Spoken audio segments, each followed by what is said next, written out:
সুমি বাড়ি চলে এসছে আব্বা? হ্যাঁ।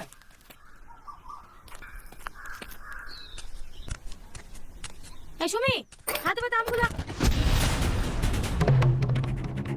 সুমি, এই সুমি, সুমি। ক্ষমতা সিনেমার নাটকের পার্ট 3 তে কি কি আসতে চলেছে তার আগে পার্ট 2 এ কি কি ঘটেছে তার আগে বলে ফেলি। কারণ পার্ট 2 এর শেষ সিনে দেখানো হয় যে সালমার বোন সেখানে গলায় দড়ি নিয়েছিল, কিন্তু তার আগে আগুনকে ফোন করে অনেক রিকোয়েস্ট করে যে তার দিদিকে যেন সে বিয়ে করে। তাই তারপর সালমার বোন সেখানেই গলায় দড়ি নেয় এবং সালমা বাড়ি ফিরে আসে। তারপরে দেখে যে তার বোনকে গলায় দড়ি নিতে দেখা যায়। তো সালমার বোন কি মারা গেছে নাকি বেঁচে আছে তা কিন্তু পার্ট 2 এ সরাসরি স্পষ্ট করে দেখানো হয় না। সম্ভবত মারা গেছে বলেই মনে হচ্ছে। তোমাদের কি মনে হয় সেটি অবশ্যই কমেন্ট করে জানাবেন।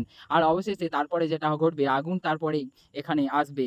আর আগুন আসার পরে যা ঘটবে, তারপরে এই রহস্যটাকে কী জন্য তার বোন এরকম করেছে, কী জন্য সুইসাইড করেছে তা নিয়ে একটা তাদের মধ্যে আলোচনা হবে। এবং সত্যিটা যখন চোখের সামনে তাদের সামনে আসবে, তখন দুজনেই রেগে গিয়ে সালমা এবং আগুন রেগে গিয়ে তাদের উপর অ্যাটাক করবে। যেখানে সেই ভিলেন এবং সালমার বোনকে মিথ্যা ভালোবাসার নাটক দেখিয়েছিল যে এই ছেলেটা তাকে আগে মারবে, তারপর এমএলএ ছেলেকে মেরে তাদের প্রতিশোধ নিবে। তারপরে পুলিশ এই নিয়ে তদন্ত করে তাদেরকে এমএলএকে আরে ধরে নিয়ে যাবে, নাকি এমএলএকে সরাসরি আগুন অর্থাৎ নাটকের হিরো আগুন তাকে মেরে ফেলবে। তোমাদের কি মনে হয় কমেন্টে অবশ্যই জানাও। আর পার্ট 3 খুব তাড়াতাড়ি আসবে আশা করছি, কারণ পার্ট 1 এবং পার্ট 2 এ যে ভালোবাসা পেয়েছে পল্লিগ্রাম টিভি চ্যানেল, সেহেতু পার্ট 3 খুব তাড়াতাড়ি আনবে আশা করছি। তো পল্লিগ্রাম টিভির কাছে এটাই রিকোয়েস্ট করবো, পার্ট 3 খুব তাড়াতাড়ি নিয়ে এসো। অনেক দর্শক পার্ট 3 দেখার জন্য আগ্রহী রয়েছে।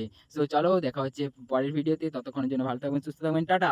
আর চ্যানেলে নতুন হয়ে থাকলে অবশ্যই চ্যানেলটিকে সাবস্ক্রাইব করে রাখবেন এরকম আরও ভিডিও পাওয়ার জন্য।